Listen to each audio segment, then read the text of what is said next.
Have you ever heard of Operation Mindfuck? No. I'm sure you have. You haven't? No.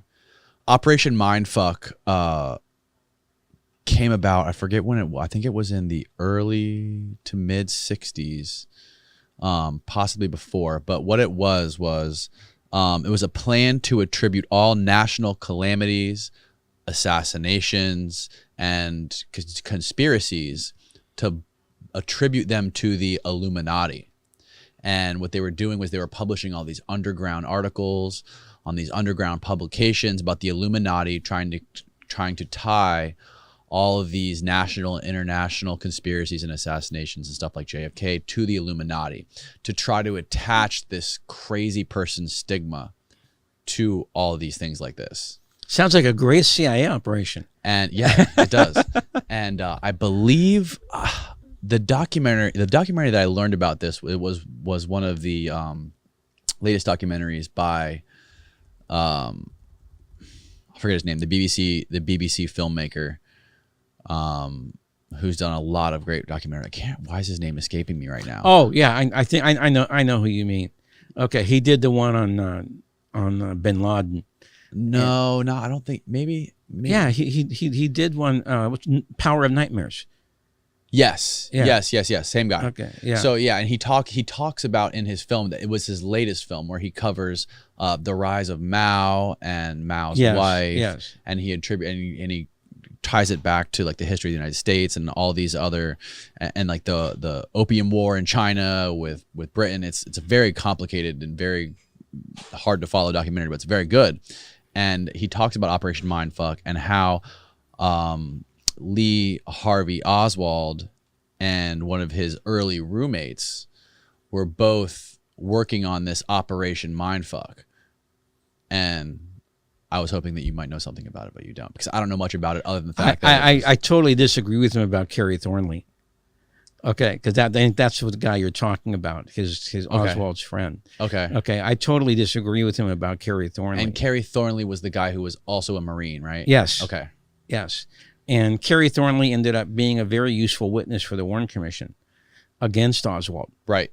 Okay, very useful. In fact, of all the Marine guys, he was probably the worst at labeling Oswald as a real communist. Mm-hmm. Okay, which right. If you watched the film, okay, we don't agree with that. Okay, we think that Oswald was a part of the anti-Fair Play for Cuba Committee operation, which both the CIA and the FBI had. But that's very interesting. I hadn't heard of that before. Jordan, maybe you can pull up a proper description of that, because I totally botched that. Sounds exactly, how the CIA, would do something, and which resulted in QAnon, I believe. Mm-hmm. Okay.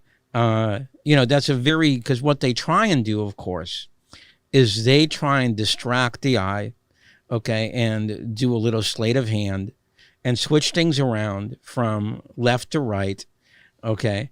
And so it gets all what we call indecipherable. Mm-hmm. It becomes such a mess that people just throw up their hands. Right. And say, we can't figure this thing out. So here's a description of it on New York Magazine. Operation Mindfuck was a free-form art project, prank, political protest of the 60s and 70s, designated to sow the culture with paranoia. The key figures behind it were Kerry Thornley, co-founder of the satiric religion called Discordianism, and Robert Anton Wilson, a Discordian staffer at Playboy.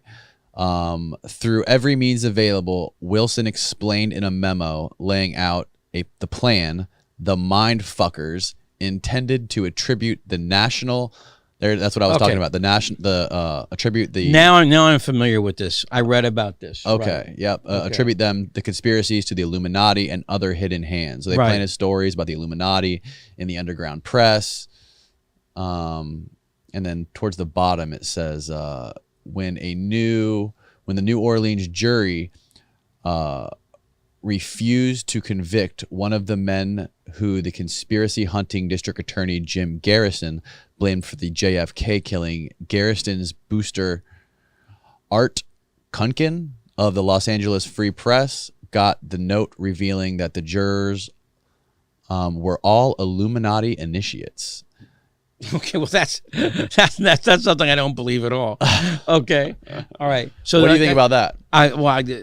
First of all, Kerry Thornley and Wilson were these kind of pranksters. There's very little doubt about that. You know, whether or not this was an effective CIA operation, I don't know now. And Okay. Adam Curtis is the name of the guy who did Adam the Curtis, right? He's the director of the film. Yep. Okay. And I disagreed with his take on Thornley. All right.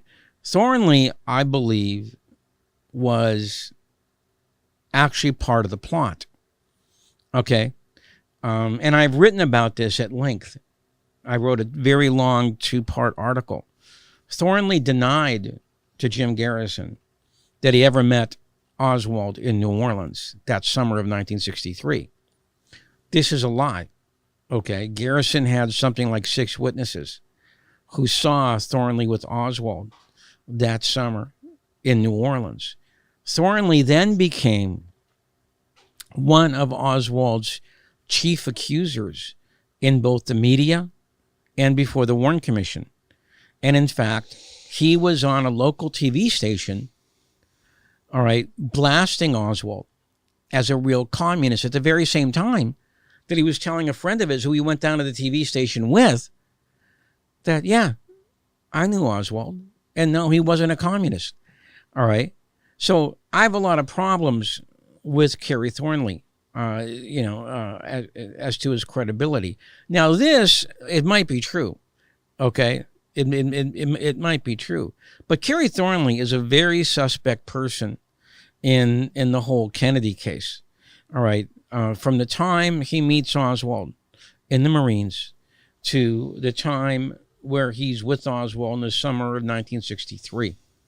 All right. And I believe that Garrison actually indicted Thornley, all right, for perjury before the grand jury. All right. A lot of people, and there's a guy who actually wrote a book about this, think that he would have been better advised to pursue that perjury case against Thornley. A guy named Joe Biles wrote a book about this, than he would have been in his prosecution of Clay Shaw. Okay. Now, on the bigger question that you brought up,